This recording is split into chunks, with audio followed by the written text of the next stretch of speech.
Assalamualaikum warahmatullahi wabarakatuh. Perkenalkan, nama saya Najwa Salsabila Husain. Saya di sini sebagai pemateri pertama yang akan memulai presentasi mengenai analisis dan perancangan sistem informasi GoPos ID. Saya di sini dari tim front-end yang terdiri dari 3 orang, yaitu ada Arya Duta Pratama Putra, ada saya sendiri, Najwa Salsabila Husain, dan ada Fitriani Ihibi. Untuk latar belakangnya, kenapa kami mengambil GoPos ID ini? Karena GoPos ID adalah portal berita online yang berfokus pada penyampaian informasi terkini secara cepat, akurat, dan mudah diakses oleh masyarakat. Nah, GoPos ID ini tidak hanya menjadi sumber informasi terpercaya, tetapi juga menyediakan fitur interaktif dan personalisasi seperti rekomendasi berita, komentar, dan polling. Eh, Didirikan sebagai respons terhadap meningkatnya kebutuhan masyarakat akan berita yang cepat, akurat, dan dapat diakses kapan saja. GoPos ID ini berusaha menjadi salah satu sumber informasi terpercaya di era digital sekarang. Sebagai bagian dari visinya untuk terus berkembang, GoPos ID tidak hanya melayani kebutuhan pembaca, tetapi juga mitra bisnis seperti pengiklan.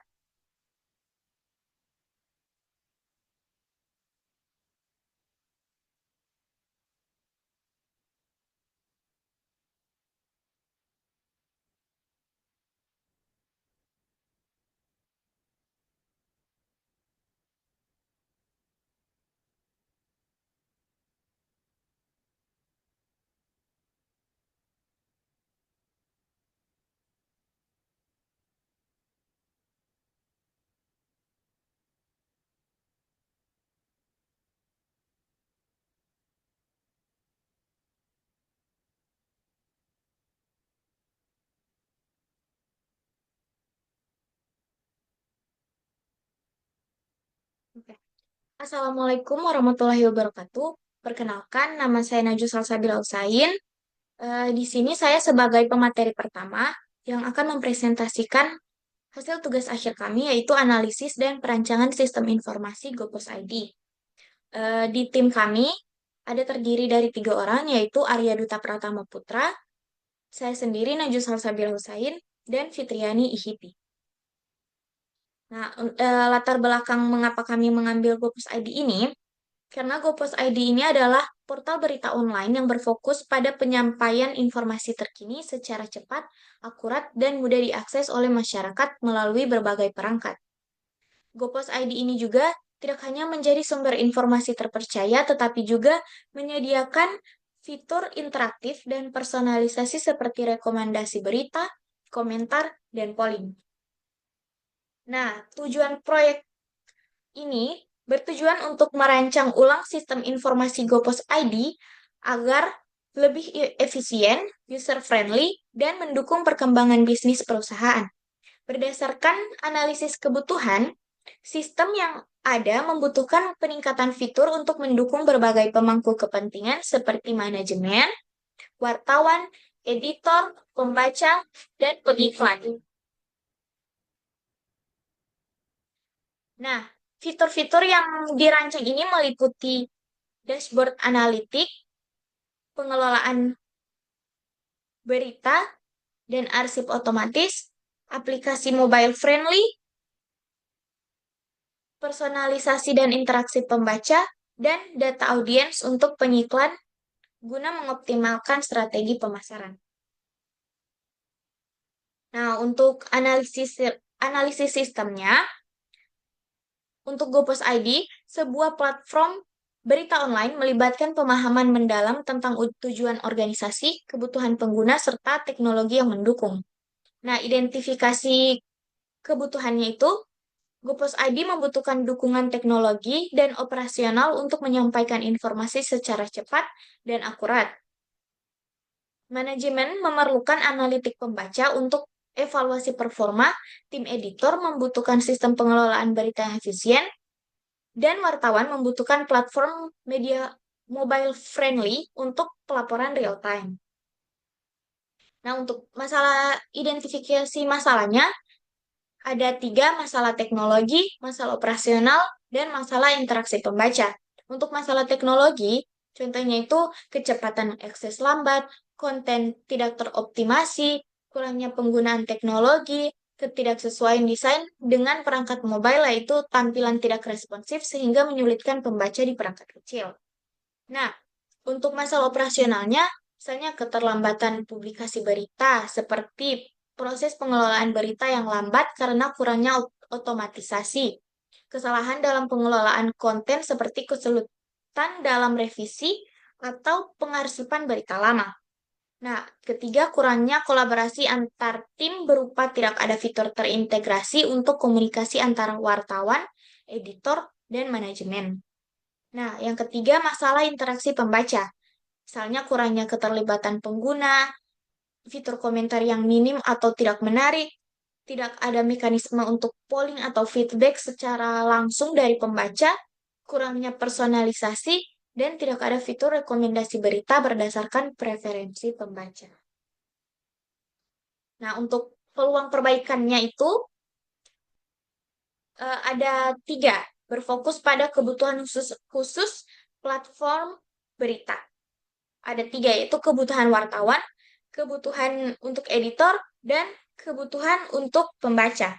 Nah, kebutuhan untuk wartawan ini misalnya sistem mobile friendly untuk pelaporan langsung dari lokasi, fitur unggah multimedia secara instan, misalnya foto atau video. Untuk kebutuhan editor itu, misalnya penjadwalan berita otomatis, sistem revisi terintegrasi dengan riwayat perubahan. Nah, untuk kebutuhan pembacanya, misalnya rekomendasi berita berdasarkan preferensi dan fitur akses cepat ke berita terbaru dan trending.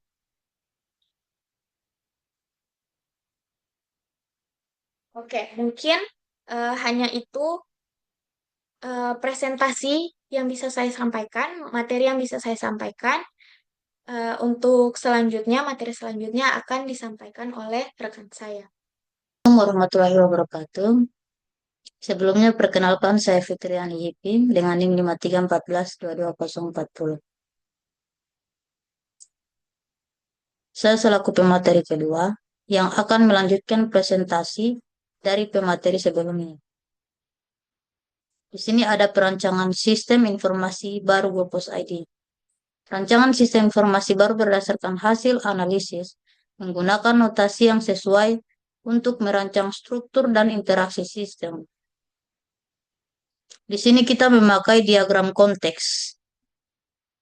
Adapun gambar diagram konteks.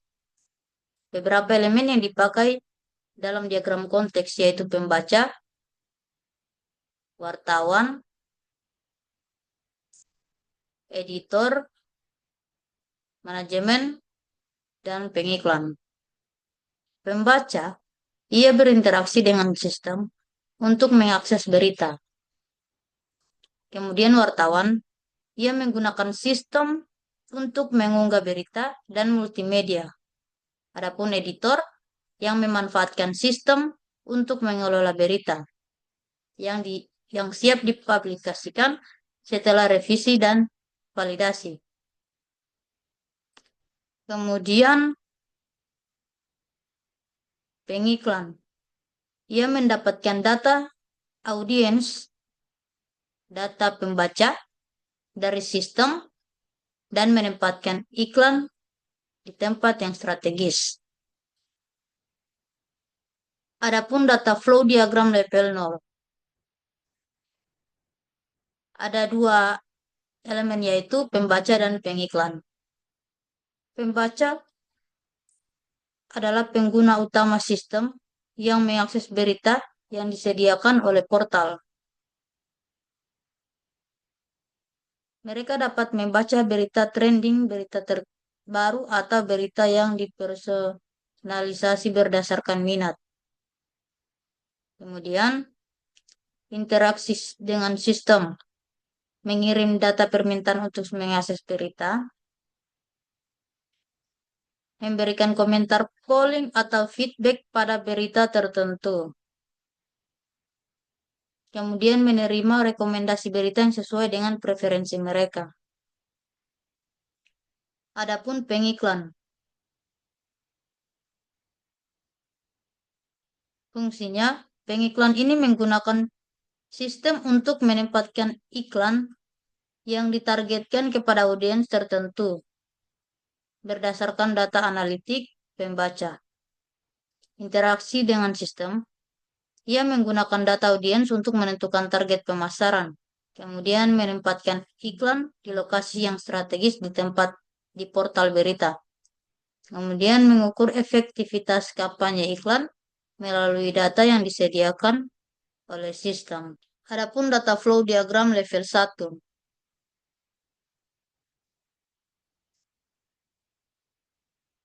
Memakai beberapa elemen yaitu manajemen, pembaca, pengiklan. Nah, manajemen ini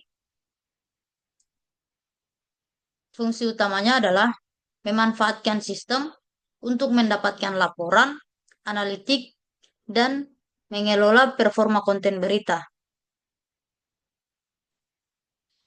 Manajemen menginput laporan analitik konten dan data pembaca, kemudian mengeluarkan laporan performa konten tersebut, jumlah kunjungan, termasuk jumlah kunjungan, durasi waktu baca, dan statistik pembaca lainnya. Kemudian ada pembaca. Fungsi utamanya, pembaca adalah pengguna sistem yang mencari dan mengakses informasi berita yang disediakan oleh Gopos ID. Pembaca menginput permintaan akses berita berdasarkan kategori atau kata kunci, komentar, polling, atau feedback yang dimasukkan oleh pembaca. Kemudian mengeluarkan berita atau artikel yang diminta, rekomendasi berita sesuai preferensi pembaca. Kemudian ada elemen pengiklan.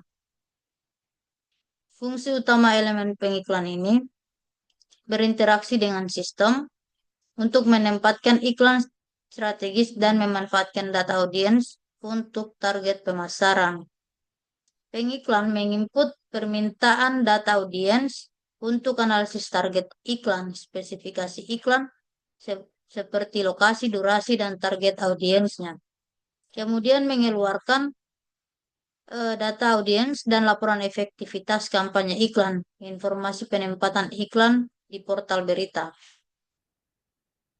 Adapun entity relationship diagram. Ada beberapa elemen yaitu pengiklan, manajemen, editor, wartawan, serta pembaca. Fungsi daripada pengiklan ini berinteraksi dengan sistem untuk menargetkan audiens dan menempatkan iklan strategis. Nah, hubungannya dengan data audiens, ia menggunakan data demografi untuk menentukan target iklan. Dan hubungan dengan penempatan iklan, ia menentukan lokasi strategis iklan pada portal berita. Adapun entitas daripada pengiklan, ada ID pengiklan, nama, dan jenis iklan. Kemudian manajemen. Manajemen ini berfungsi mengelola data analitik untuk mengevaluasi performa konten dan membuat keputusan strategis. Hubungan dengan laporan, ia memanfaatkan laporan performa untuk pengambilan keputusan. Kemudian hubungan dengan berita, ia mengakses data statistik berita untuk evaluasi.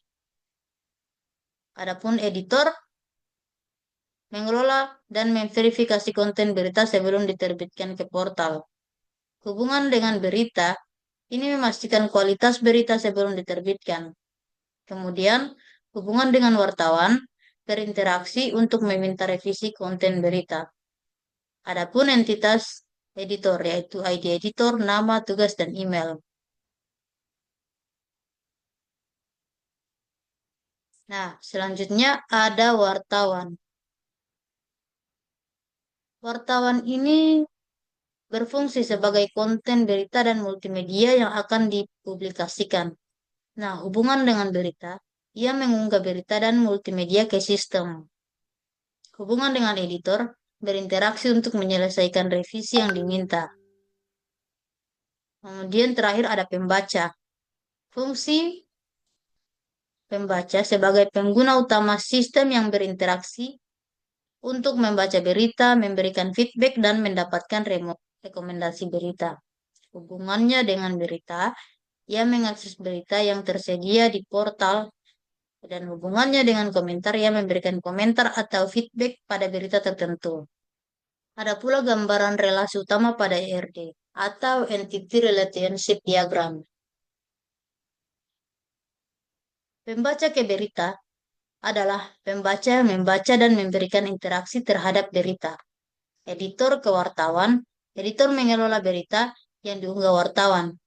Kemudian manajemen ke laporan. Manajemen menganalisis data, laporan, performa. Kemudian iklan ke iklan dan data audiens. Mengiklan menargetkan iklan berdasarkan data pembaca.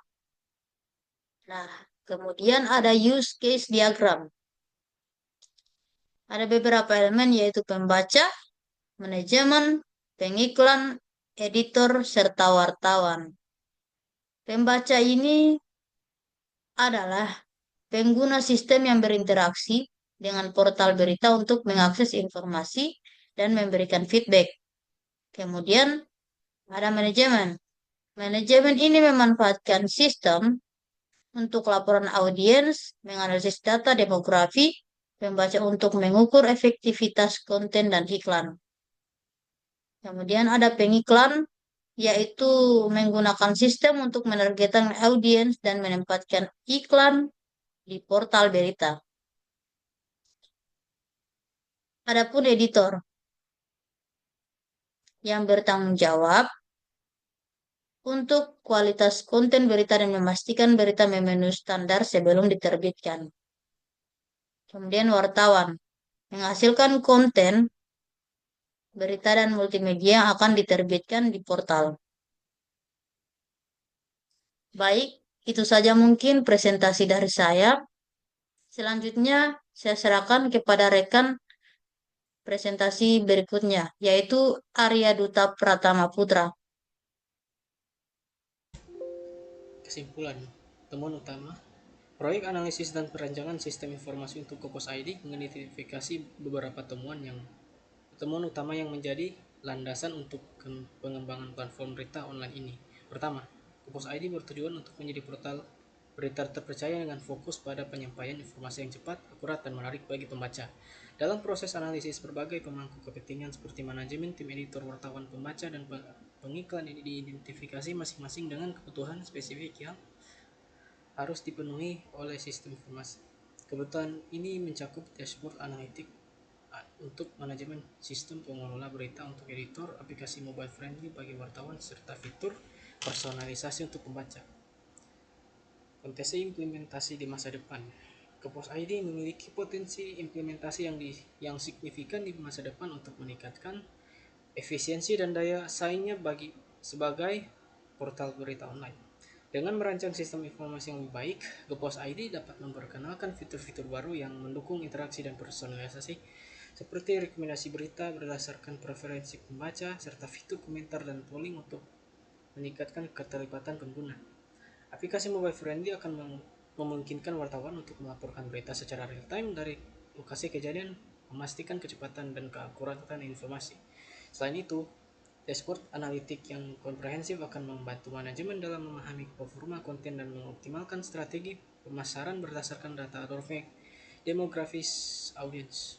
Dengan memanfaatkan teknologi canggih dan inovasi dalam jurnalisme, Kopos ID tidak hanya dapat memenuhi kebutuhan pembaca, tetapi juga memberikan nilai tambah bagi pengiklan melalui penempatan iklan yang strategis dan efektif. Ini akan menjadikan Kopos ID sebagai salah satu sumber informasi terpercaya di era digital, beradaptasi dengan cepat terhadap perubahan kebutuhan audiens dan dinamika pasar media.